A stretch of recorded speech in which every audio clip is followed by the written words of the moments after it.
obrigado.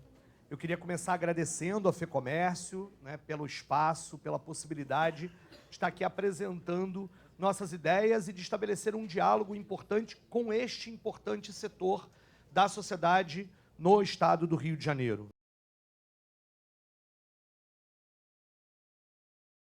O nosso entendimento é o seguinte: é importante que a gente tenha mecanismos que impeçam a sonegação, mas é muito importante trabalhar com a questão da desburocratização e da garantia de que o pequeno e médio empreendedor tenha menor carga tributária. O que a gente não pode é ter um processo de isenção fiscal que seja para os amigos do governador ou que seja para as empresas que são mais próximas. A gente precisa ter critério, precisa ter transparência e precisa ouvir os setores para garantir medidas que desonerem.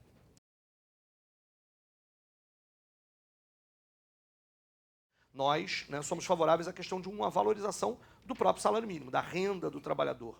E o que nós precisamos garantir nesse momento é que a produtividade, de que a gente tenha incentivos ao processo de produtividade, seja através da questão da qualificação profissional, seja a questão, portanto, de garantir, de novo, que o pequeno e médio empresário tenha mais condições para que o seu negócio gere mais recursos e ele tenha mais condições de arcar com esses custos, custos que podem diminuir com a diminuição da carga tributária e que possam continuar garantindo ao trabalhador a renda que ele precisa para, inclusive, consumir.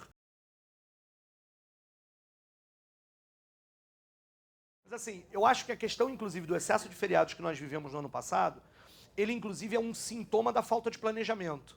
Porque, se a gente imaginar, o que gerou isso? Ou seja, era a tentativa de dar os feriados por causa dos mega-eventos para as pessoas saírem da capital e garantirem que os mega-eventos acontecessem. Isso é falta de planejamento na relação com os mega-eventos. A gente tinha que ter uma cidade capaz de receber um mega-evento sem que, na verdade, você tenha que criar mais custos para a própria cidade. Então a gente não vai ficar inventando feriado, ponto facultativo, porque a gente precisa prever os acontecimentos da cidade e dotar a cidade, a região metropolitana, de capacidade de receber esse tipo de atividade e esse tipo de evento que tem que trazer direitos e desenvolvimento com justiça social e não apenas o lucro para grandes empreiteiras que se beneficiaram aí largamente, como nós pudemos ver. Então a gente tem usado a expressão pensar um pouquinho fora da caixinha. As nossas alternativas para a política de segurança não são apenas a UPP e o Caveirão, né? A gente precisa começar com a formação de uma nova polícia. Não adianta a gente, né, manter essa questão de qualquer política de segurança não vai funcionar se a gente não formar uma nova polícia. A gente, por exemplo, tem que parar com esse processo da formação do policial fast food, que em 6 meses já está na rua para atuar. Eu estudei 4 anos para dar aula. Como é que a gente consegue, na verdade, formar um policial em 6 meses?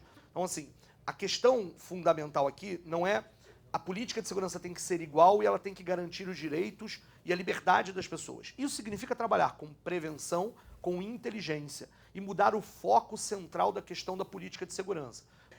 Nós temos uma situação que 75% das armas que são apreendidas ilegalmente no Rio de Janeiro se tornaram ilegais dentro do próprio estado do Rio de Janeiro. Aquele mito de que existe um tráfico internacional, ele existe, mas ele é minoritário na questão da pistola que está na mão do bandido assaltando o comerciante lá em São Gonçalo. 70% da população diz que concorda com as UPPs, mas quer mudanças no processo de UPP. Seja porque lá dentro daqueles espaços nós temos situações muito complicadas, seja porque em outros espaços estão abandonados. Então a gente imagina como um elemento fundamental de que empresário que esteja gerando inovação tecnológica, que esteja gerando um negócio com responsabilidade socioambiental, que esteja trabalhando na questão da indústria criativa, que esteja gerando empregos, a gente tem que desburocratizar, desonerar e garantir que ele tenha acesso ao crédito.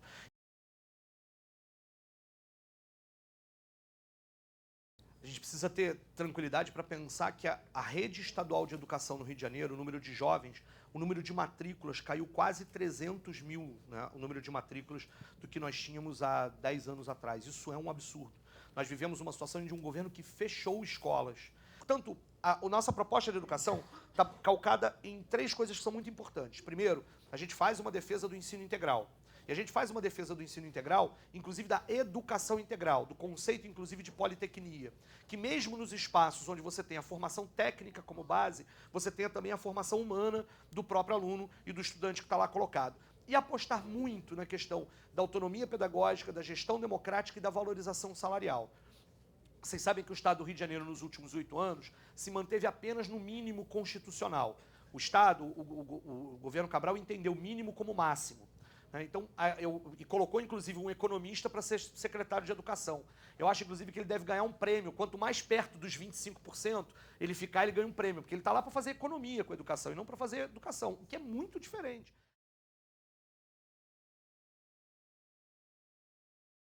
Por que o Estado não pode, por exemplo, incentivar e desonerar e desburocratizar um determinado comércio que pense uma forma de embalagem menos poluente, que gere menos lixo?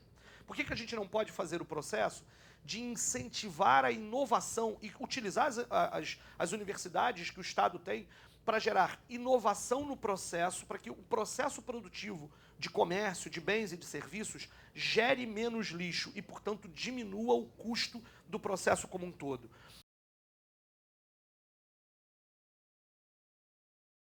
Como é que um governo estadual hoje consegue a maioria legislativa? Com o fisiologismo e a troca de cargos.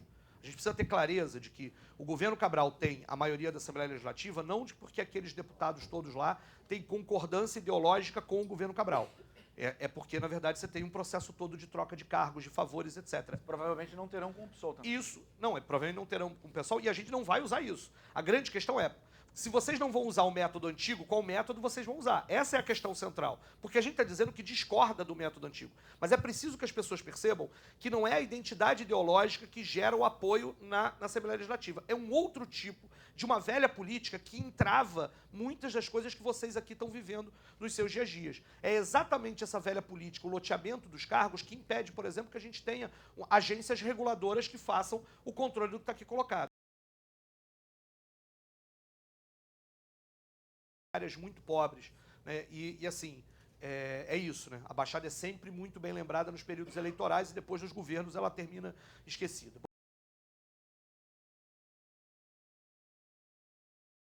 Nós temos aqui uma questão com relação à mobilidade. Primeiro a gente precisa, por exemplo, não dá para a gente fazer promessa que na verdade complique a situação.